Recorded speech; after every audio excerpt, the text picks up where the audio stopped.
தலைவர் எப்பவுமே நல்லா இருக்கணும்.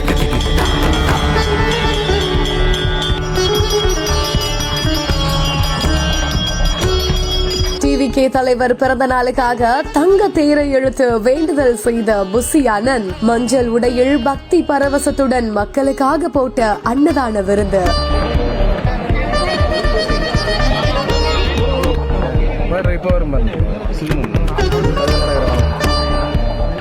விழுப்புரம் மாவட்டம் மேல்மலையனூர் அருள்மிகு அங்காளம்மன் கோவில்ல பூசாரி சிவகுமார் மற்றும் கார்த்திகேயன் அவர்களோட ஏற்பாட்டுல வர ஜூன் 22ஆம் தேதி 51வது பிறந்த நாள கொண்டாட இருக்கக்கூடிய தமிழக வெற்றி கழகத்தோட தலைவரான விஜய் அவர்களோட பிறந்த நாளை முன்னிட்டு மாநில பொதுச் செயலாளர் புசி ஆனந்த் அவர்கள் இந்த ஒரு கோவில்ல கலந்துகிட்டு கோவில்ல விளக்கேத்தி அம்மனுக்கு சிறப்பு பூஜையை செஞ்சிருக்காரு. அது மட்டும் இல்லாம எங்களோட தலைவர் எப்பவுமே நல்லா இருக்கணும் அப்படின்னு சொல்லிட்டு தங்க தேருக்கு பூஜைகளை செய்து தன்னோட கையாலேயே கோவில் பிரகடகத்துல தங்க தேரை இழுத்து வழிபட்டிருக்காரு. அதை தொடர்ந்து பக்தர்களுக்கு இனிப்பு மற்றும் அன்னதானமும் வழங்கப்பட்டிருக்குது. இந்த ஒரு நிகழ்ச்சியில பல்வேறு மாவட்ட செயலாளர்களும் நிர்வாகிகளும் கலந்து கொண்டு அந்த தங்க தேரை இழுத்து வழிபட்டிருக்காங்க. டிவிகே தலைவர் விஜய்க்காக தங்க தேரை இழுத்து வழிபட்டிருக்கிற பொதுச் செயலாளர் புசி ஆனந்தோட இந்த ஒரு வீடியோ காட்சிகள் இப்ப சோசியல் மீடியால பயங்கரமா வைரல் ஆகிட்டு வருது.